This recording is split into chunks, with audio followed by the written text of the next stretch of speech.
Friends, welcome back to my channel. My name is David, and this is my weekend Mish-Mash. I'm going to try to keep it short and to the point because my voice has been kind of in and out today and all weekend. So I'd record this while my voice was semi strong, and hope it stays. So, got a couple of things that we're going to talk about tonight. We're going to talk about the books that I finished. We're going to talk about Challenge Aborted. We're going to talk about top 150 sci-fi books. We're going to hopefully talk about my Tolkien collection. And we're going to witness a cursed book arriving. So to give you kind of an idea of what we're going to do. But before any of that, I want to talk about the coolest thing that I saw on BookTube this last week. And that is the Sisterhood of the Traveling Box. If you're subscribed to any of the channels that received this box along the way, you probably already know a little bit about it. But for those of you that don't, I'm going to try to speak up a little bit. For those of you that didn't witness this, the premise was over the course of a couple months, a box was sent around to various booktubers. So it originated with one person. They put 10 books into this box. They sent it off to the next person who then, on film, opened the box, revealed the contents, talked about it, decided what of those 10 books they wanted to keep for themselves. And for every book that they kept for themselves, they put a different one back in the box and then sent it off to the next person and so on down the line until the very last person sent it back to the person who originated the box. And I thought that was a really, really neat concept. And instantly, while watching the entire playlist of everybody opening and going through what was in the box and deciding what to keep and what to put in there, I got to thinking of all the different booktubers I'd love to do this with. And so rather than singling anybody out and risking forgetting anybody or making anybody feel like they're being coerced to join or anything like that, I thought I'd open it up because what you need is somebody willing to start the process and somebody willing to kind of coordinate the schedule of what goes where and make sure people have the address that they need to send the box on to the next person. And I am very willing to be the person that helps coordinate all of this. So if you're interested, let me know. Reach out to me. Send me an email. My email will be down below, david.wiley0@gmail.com.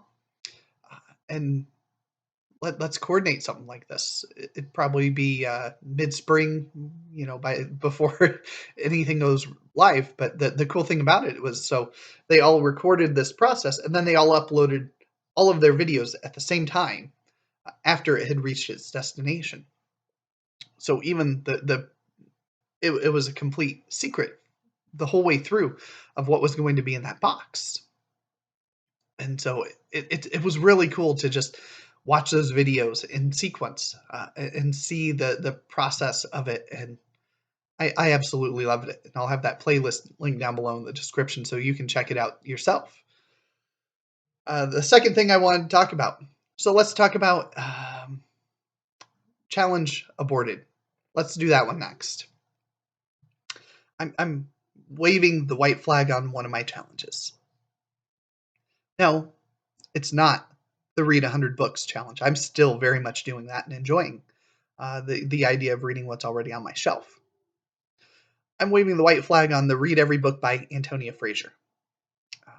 I've given 4 different books of hers a try. The first 2 that she published, and then 2 of her later nonfiction books, and none of them really resonated well with me. So I'm determining here and now that I probably will not read every book by Antonia Fraser. However, I am going to replace it with something.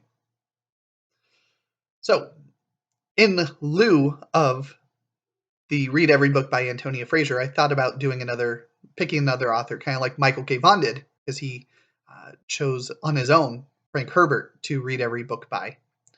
And I'm still going to read every book by Ray Bradbury. I'm absolutely enjoying Ray Bradbury's writing and have no qualms at all about reading everything that man wrote, as prolific as he was in short stories. Instead, I'm replacing this with something inspired by a very recent video made by one of my favorite booktubers, Michael at Fit to Be Read, recently counted down his top 150 science fiction books. So his favorite science fiction books, not necessarily the best, but the ones that he enjoyed the most. Out of over 400 science fiction books that he's read over the course of his lifetime that he could remember. And I mean, it's nearly a 2-hour long video, and he gives a couple sentences of blurb on each and every book. And it's just fantastic. It's a wonderful video. If you haven't seen it, I highly recommend you check it out. Again, that will also be linked down below. And so what I did is I put all of those books into a spreadsheet. I went through and I looked at what ones I've read this year, and then looked at what ones I have on my shelf that are on there that I haven't read this year, and was pleasantly surprised, first of all, by how many of them I have already read. If I count Ready Player One, which I read last year, reread last year, as counting for this, I've read, I believe, 12 books already off of that 150 this year, and that just shows how much of a sci-fi mood I've been in lately, and absolutely enjoying it. And then I have another 17 on my shelf that he mentioned, so I've got enough to theoretically last me until I get through my 100 book challenge, because that'll be 17 out of the 100 if I get through all of those, and hopefully by that point in time, I'll be getting close to or at a point where I can buy books again, and then I can start picking up other ones off of that list. And worst case scenario, I can hopefully find some of them on audiobook through my library and listen to those once I get to the end of that 17. So instead of reading every book by an author, I'm going to set out over the next couple of years, because it's not going to be something that I finish next year by any means. I'll be reading all 150 of those and talking about them. And so every 10, I will make a video where I talk about the 10 that I read, and then kind of giving an idea of my top 5 or top 3, and then what would be the bottom 5 or bottom 3 of what I've read so far. And so that will be a forthcoming video. I'll rank the ones I've already read. I'll actually have all of them listed and ranked. I'll mention all of the ones I own and need to read, or reread in some cases, like Ender's Game and Foundation. And then we'll go from there, and that'll be something I'll track along. I'm also going to do something similar every 5 Bradbury novels I make. I'm going to make a video where I talk about the 5 that I read, and then kind of put them in order. So look for that soon, because I believe I have now finished 5 of his. And so that is the new challenge I'm taking. So in the 100 books challenge, I have read 6 books now. Now, granted, some of these were already started. I decided not to keep A Hawk in the Rain by Ted Hughes, because I was close to finished in that little 60-page poetry collection when I took the challenge up. So I decided to not take the easy point there. But I am going to take all of these others. So I have finished Mad Ship by Robin Hobb, War of the Worlds by H.G. Wells, Graveyard for Lunatics by Ray Bradbury, Dune by Frank Herbert, Fahrenheit 451 by Ray Bradbury, and The Landmark Julius Caesar. So I've finished all of those since undertaking that challenge. Fahrenheit 451 was the only one that I hadn't started before that challenge, but I wasn't very far on several of them. I was less than halfway on most of them. And Landmark Julius Caesar, instead of counting the last 2 books in there as each individual books, I decided instead just to count the whole collection as one, having finished that. But in the future, something like the H.G. Wells collection, where I've got 6 Wells novels, I'm counting each of them as one, just so that we're clear going forward. Just like Lord of the Rings it's going to count as one for me. I can't do that as 3, because it is one book. But that'll be the only other hard mode counting that I give myself. So what am I still currently reading? Well, I'm reading for the Eclectic Book Club, The Iliad, and absolutely enjoying it. I'm reading for the Poetry Book Club, Lyrical Ballads by Coleridge and Wordsworth, and really enjoying it. I am reading The Hobbit by Tolkien for my Hobbit book club. Loving this. And again, this is the annotated version. I took off the slipcover because I usually do when I'm reading a hardcover. Thank you, Tori. This has already been so enriching.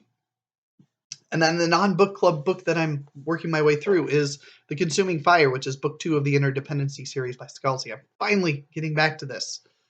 And I'm a good chunk of the way in, surprisingly, because it is just such a fun, fast read, just like the first book was.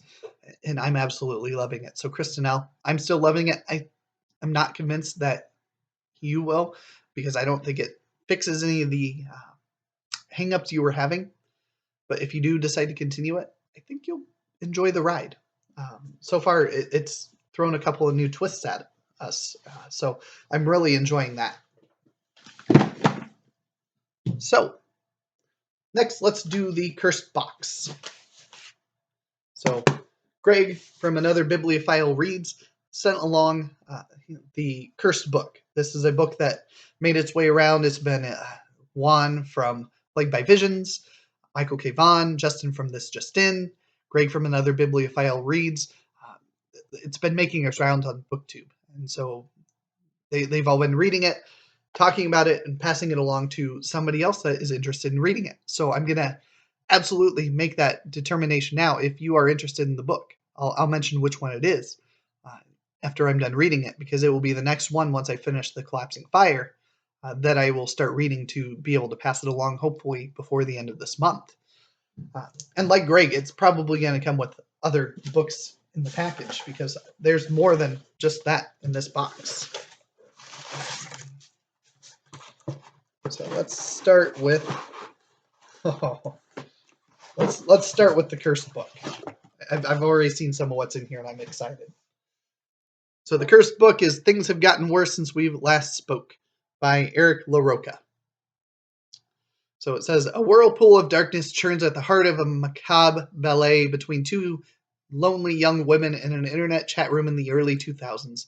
A darkness that threatens to forever transform them once they finally succumb to their most horrific desires. What have you done today to deserve your eyes? So, yeah, Cursed Book. It's a short one. 112 pages. So it should be one I can breeze right through. So Greg had asked me if I had any Faulkner books because he said he had duplicates. I said, no, I haven't even read any Faulkner novels. I've read some of his short stories. It's something that I plan to eventually get around to. So I knew there would be something Faulkner in here. So the first one on here is As I Lay Dying, which is one that I've very much wanted to read for a while. We have Light in August. These are very, very well, good condition. Sanctuary, which a whole group read earlier this year. And most of them, I believe, enjoyed. Let's see here. We've got Crossroads.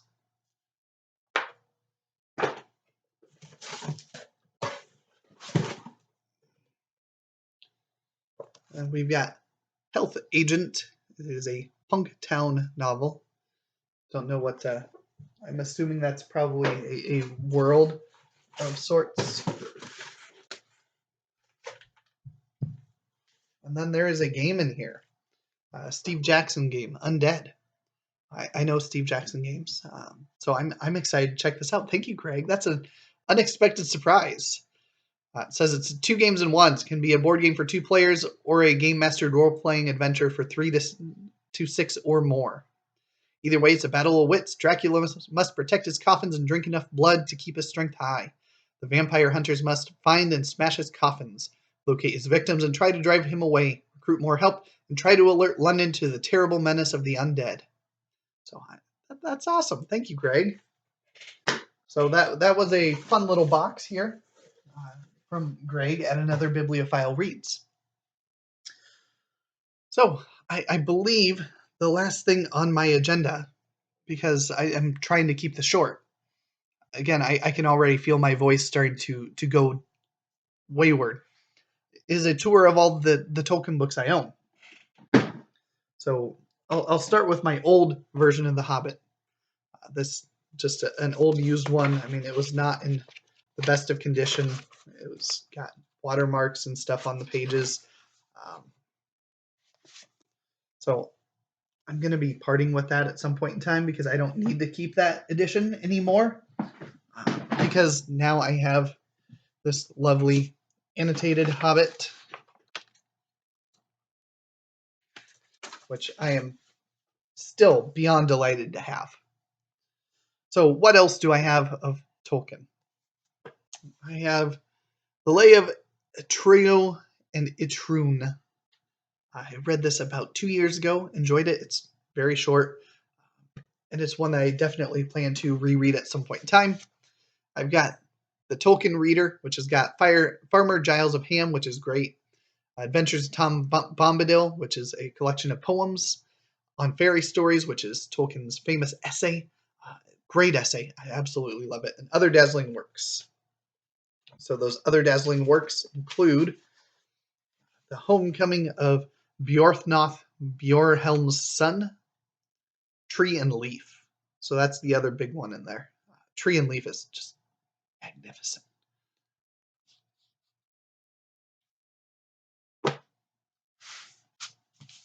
So next, Tolkien adjacent, The Fellowship. The Literary Lives of the Inklings, Tolkien, Lewis, Barfield, and Williams. I still need to read this. I had planned on reading it this year, and plans don't always go that way. But what I did plan on reading and successfully read this year was A Hobbit, A Wardrobe, and a Great War, another Tolkien adjacent one, talking about C.S. Lewis and J.R.R. Tolkien and the impact that the World War I had on them. We have this little copy of the Silmarillion, second edition by Tolkien. Read this earlier this year with Steve Donahue and Scott Danielson. Had a lot of fun with that and absolutely enjoyed myself. Got a copy. What do you think this is? Oh, Children of Hurin. So this is nice. This one I got used on Thrift Books, so it didn't come with the cover. But I read this a couple years ago, probably about 5 years ago now. And so I'm definitely due to revisit that at some point in time. Got this awesome edition here of Tolkien's translations of Sir Gawain and the Green Knight, Pearl, and Sir Orfeo. I reread not Tolkien's edition, but Boroff's translation of Gawain and Pearl. But I'm always ready to give those a read, and that would be a reread because I've read that selection before.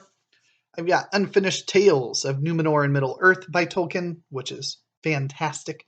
Absolutely enjoy this one.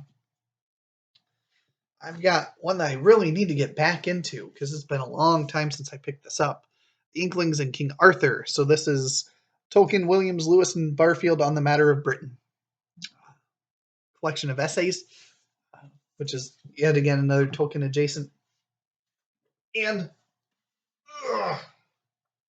the 12 volumes in the history of Middle-earth. So this is in a binding of 3 volumes.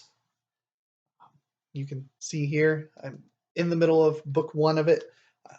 I finished the first book in the collection. I'm in, I think, a story into the second. And really need to get back to this as well. So that is what I have for Tolkien on my shelf. You'll notice Lord of the Rings is missing. That's okay. I'm planning on fixing that. And at the very least, I have it in e-form for the read-along this January through June. I'm trying to be picky about my Lord of the Rings. I want one that'll be my definitive edition. And I have high hopes that it'll be fixed without me having to make that purchase or any of you making that purchase this year. I really hope, because I've seen that illustrated edition going around, and I want. It's precious to me. But I'd like to know what do you have for your Tolkien collections? Those of you that have multiple Tolkien things, show it off. I'll link down below Shelley's tour because she's the one that gave me the inspiration to do this. She talked about all the different Tolkien books that she has, and then I'll also link down below um, another great video.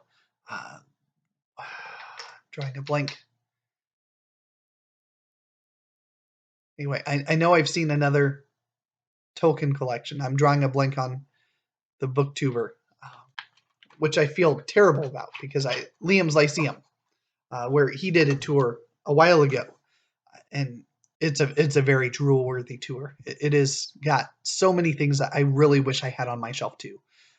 So you'll want to check that out if you're a Tolkien fan because he's got some excellent ones on there. So that's all I've got today. Sorry for the shorter Mish-Mash than normal, but hopefully the volume's okay on this. And I better go before my voice completely gives out. Thank you and have a great day.